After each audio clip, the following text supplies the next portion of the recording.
हरे कृष्ण दोस्तों, आज मैं फिर आपको एक भगवान श्री कृष्ण से जुड़ा एक प्रसंग सुनाता हूँ। बात उस वक्त की है जब गोपियाँ भगवान श्री कृष्ण के पास आईं और कहने लगी कि हे श्री कृष्ण जी, हमें अगस्त ऋषि को भोजन कराने जाना है, लेकिन रास्ते में यमुना जी पड़ती हैं, तो हम पार कैसे करें। तब भगवान कृष्ण ने कहा कि ठीक है, आप जैसे यमुना जी के पास पहुँचो तो यमुना जी से विनती करना है कि अगर भगवान श्री कृष्ण ब्रह्मचारी हैं तो हमें रास्ता दे दो। गोपियाँ सब मुस्कुराने लगी कि भगवान, आप और ब्रह्मचारी, आप दिन रात तुम्हारे पीछे पीछे भागते रहते हो, हमारे वस्त्र चुराते हो, हमारी मटकियाँ फोड़ते हो, और आप कहते हो कि आप ब्रह्मचारी हो। खैर, हमें क्या, हम ऐसे ही कह देंगे।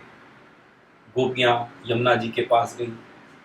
उन सबों ने हाथ जोड़कर यमुना जी से विनती की कि अगर भगवान श्री कृष्ण ब्रह्मचारी हैं तो आप हमें रास्ता दे दो। और यमुना जी ने उन्हें रास्ता दे दिया। गोपियाँ अगस्त ऋषि जी के पास पहुंची।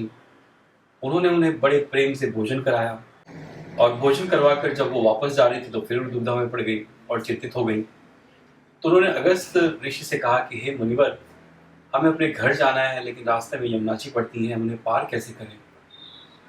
अगस्त ऋषि ने कहा कि ठीक है, जब आप यमुना जी के पास पहुंचो तो उनसे हाथ जोड़कर विनती करना कि अगर अगस्त ऋषि निराहार हैं तो उन्हें रास्ता दे दें। गोपियाँ सुनकर फिर सन्न रह गई कि अभी तो ऋषि जी ने ढेर सारा भोजन चट कर दिया और कह रहे हैं कि मैं निराहार हूँ। खैर, गोपियाँ यमुना जी के पास पहुंची। उन्होंने हाथ जोड़कर विनती की कि हे यमुना जी, अगर अगस्त ऋषि निराहार हैं तो हमें रास्ता दे दो। और देखते ही यमुना जी ने उन्हें रास्ता दे दिया। गोपियाँ यमुना जी पार किया, लेकिन रास्ते में उन बहुत सारी दुविधाओं में पड़ गई। आपस में विचार विमर्श कर रही कि श्री कृष्ण जी अपने आप को ब्रह्मचारी कहते हैं, अगस्त ऋषि ने ढेर सारा आहार किया, भोजन किया, और अपने आप को निराहार कहते हैं, और यमुना जी ने हमारी बात को मानकर हमें रास्ता भी दे दिया। यह है क्या। इस दुविधा में गोपियाँ आईं और भगवान श्री कृष्ण से मिली, और उन्होंने भगवान श्री कृष्ण से प्रश्न किया कि भगवान श्री कृष्ण, आप ब्रह्मचारी कैसे, और अगस्त ऋषि मुनि इतना भोजन करने के बाद में निराहारी कैसे।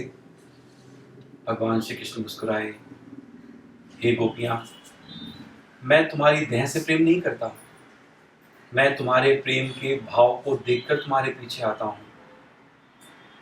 मेरी इस वासना रूपी संसार में कोई मोह नहीं है, मैं तो निर्मोही ठहरा।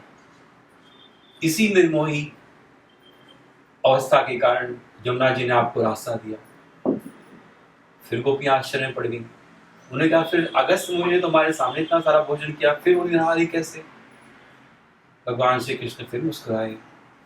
उन्होंने कहा कि गोपियाँ, अगस्त ऋषि का भोजन से कुछ लेना देना नहीं है, उन्हें भोजन करने का तो मन भी नहीं करता, लेकिन मैं उनके अंदर वास करता हूँ। उन्होंने अपने आप को मुझ में समर्पित कर दिया है, वो तो मुझे तृप्ति देने के लिए भोजन करते हैं, और इसी कारण जो भोजन वो करते हैं वो मेरे पेट में जाता है, इसलिए वो सदा निराहारी रहते हैं। यही कारण है कि यमुना जी ने आपको रास्ता दिया। दोस्तों, ऐसा कहा हुआ है ना कि बिन हरि कृपा मिले नहीं संता। बस एक बार आप भी प्रभु में समर्पण करके देखिए, आपको रास्ता अपने आप मिलेगा, आपको मार्ग अपने आप मिलेगा, आपकी सारी कठिन परिस्थितियां आपकी सरल परिस्थितियों में बदल जाएंगी। बस आप प्रभु में प्रेम करके तो देखिए। हरे कृष्ण।